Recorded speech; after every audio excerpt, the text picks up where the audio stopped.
레위기 2장은 소재를 다룹니다. 1장은 누구나 하나님께 번제를 바칠 수 있고 또한 각각의 사람들이 한 가지의 번제만이 아닌 여러 종류 중에서 선택하여 바칠 수 있었다고 알려줍니다. 이것은 소재도 마찬가지입니다.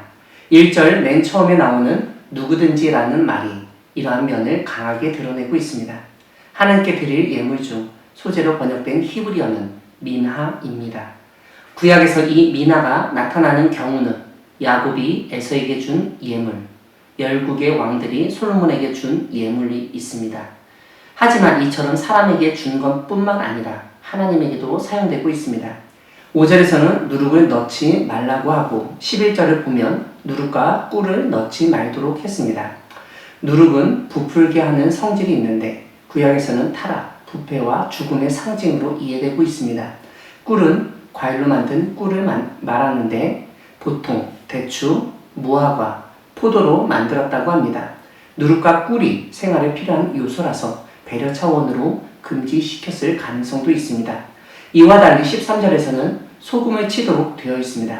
그와 함께 언약의 소금이라는 말이 언급되는데 이것은 소금의 부패 방지, 즉 보존성과 연관이 있습니다. 하나님과의 계약의 지속성을 나타내기 위하여 상징적으로 사용됐던 것으로 보입니다. 14절에서는 첫 이삭의 소재라고 하는데 이것은 아마도 햇 곡식을 가지고 하나님께 감사드리는 추수감사 제물과 같은 의미가 있었으리라 생각할 수 있습니다. 오늘 본문에서 한 가지를 주목하면 좋겠습니다. 다름 아니라 1장에서 살펴본 것처럼 하나님께 바치는 제사는 피를 흘리는 피 제사만 있는 것이 아니라는 점입니다. 오늘 본문처럼 곡식으로도 제사를 드릴 수 있었고 이 곡식 제사는 피 제사와 때로는 함께 드려지기도 했고 때로는 독립적으로 하나님께 드려질 수 있었습니다.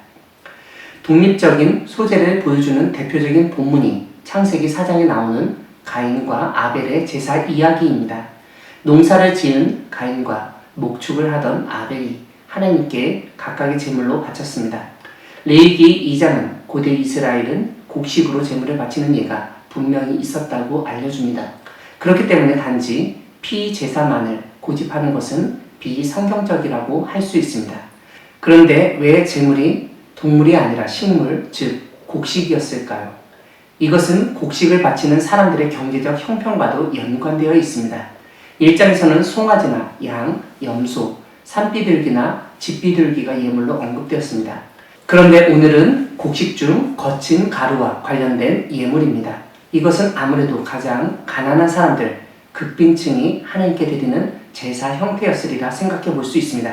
다시 말씀드리면 1장에서 살펴보았던 번제의 대안적인 형태가 바로 곡식 가루로 드렸던 소재였다는 점입니다. 이러한 근거를 레위기 5장 11절에서 발견할 수 있습니다.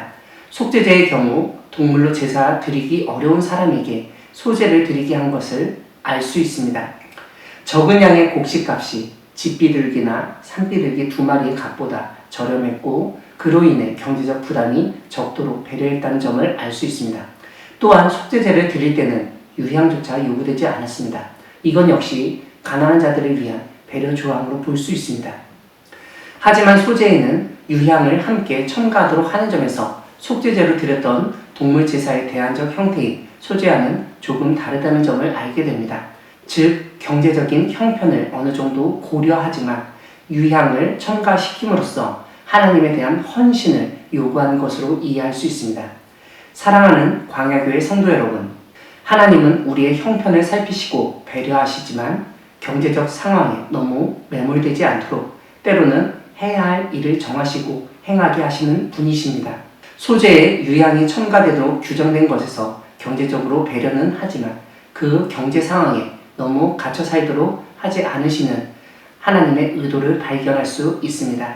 다시 말씀드리면 하나님 앞에서 경제적으로 부유하지 못하다는 사실은 인정받지만 그것이 모든 책임의 면제가 될 수 없다는 말입니다.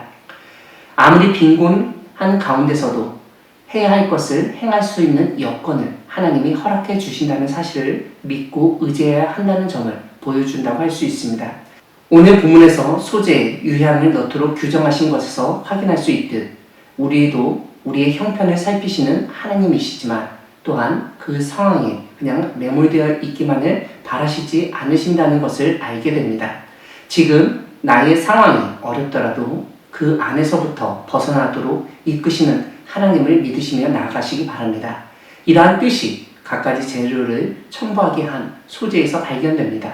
하나님은 우리가 스스로 가난하다고, 상황이 여의치 않다고 자기 변명으로 정당화하는 것에 안주하지 않도록 하십니다. 거기에서 한번 벗어나 보라고. 너는 충분히 경제적 속박에서 자유로운 사람이며 그렇게 할 수 있고 될 수 있다고 말씀하십니다. 레위기 2장 소재를 통해서 알려주신 말씀을 명심하며 어려운 경제적 상황에서 절망하거나 포기하지 말고 믿음으로 극복하며 하나님이 원하시고 기뻐하시는 일을 감당해 나가는 우리 모두가 되기를 바랍니다. 아멘.